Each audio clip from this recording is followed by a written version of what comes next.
আসসালামু আলাইকুম। আপনি কি আমার মতন এরকম ডাটা থেকে ডায়নামিকভাবে রিজন লিখে অটো ফিল্টার হয়ে সে অনুযায়ী চ্যাট বের করতে চান?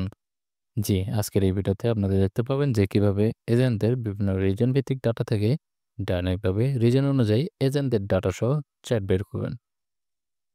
আমি আতিকুর রহমান, আপনারা আছেন এয়ারওয়াল টিপসের সাথে। এখানে আমি বিভিন্ন সময় উপযোগী টিপস ও টিউটোরিয়াল নিয়ে আসি যা আপনার দৈনন্দিন লাইফে আপনার কাজকে আরো দ্রুত করতে সাহায্য করবে এবং আপনি হয়ে যাবেন একজন এক্সপার্ট ইউজার। আর কথা না বলে চলুন মূল ভিডিওর দিকে।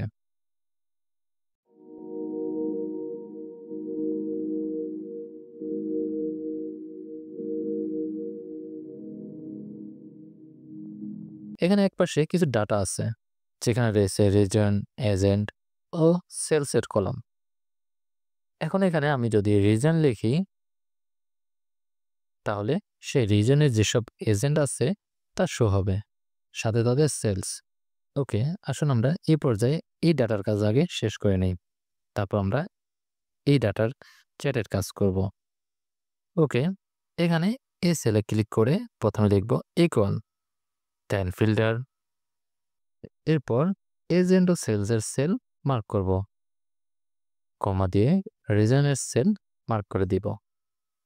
ইকুয়াল দিয়ে এখন যেখানে আমি রিজনের নাম লিখব সেই কলামটা সিলেক্ট করব। আমি যেহেতু এই কলামে লিখব তাই এই কলামে সিলেক্ট করব, দেন ব্র্যাকেট ক্লোজ করে এন্টার হিট করব। দেখেন এখানে ডাটা ফিল্টার হয়ে রিজন অনুযায়ী এজেন্টদের ডাটা চলে আসলো। এখন আমাদের আরও কাজ হলো চ্যাট অ্যাড করা, যাতে ফিল্টার কিছু ডাটা অনুযায়ী চ্যাট বারে শো করে। এর জন্য প্রথমে এই সেলগুলো মার্ক করে নেব, দেন ইনসার্টের এখান থেকে চ্যাট বার অ্যাড করব এবং তা সেট করে নেব। এখন আমি যদি এখানে রিজনের নাম চেঞ্জ করি, দেখবেন ডাটা ফিল্টারের সাথে সাথে চ্যাটও পরিবর্তন আসতেছে। আশা করি আজকের এই ভিডিওর মাধ্যমে আপনি খুব সহজেই ডাটা ফিল্টার সহ চ্যাট ব্যবহার করতে পারলেন। আপনার এই ভিডিও বুঝতে কোথাও সমস্যা হলে অবশ্যই কমেন্ট করবেন।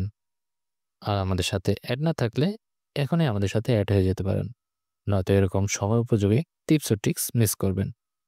আজকে ভিডিও এই পর্যন্তই। পরবর্তী ভিডিও দেখার আমন্ত্রণ জানিয়ে আজকের মতো আল্লাহ হাফেজ।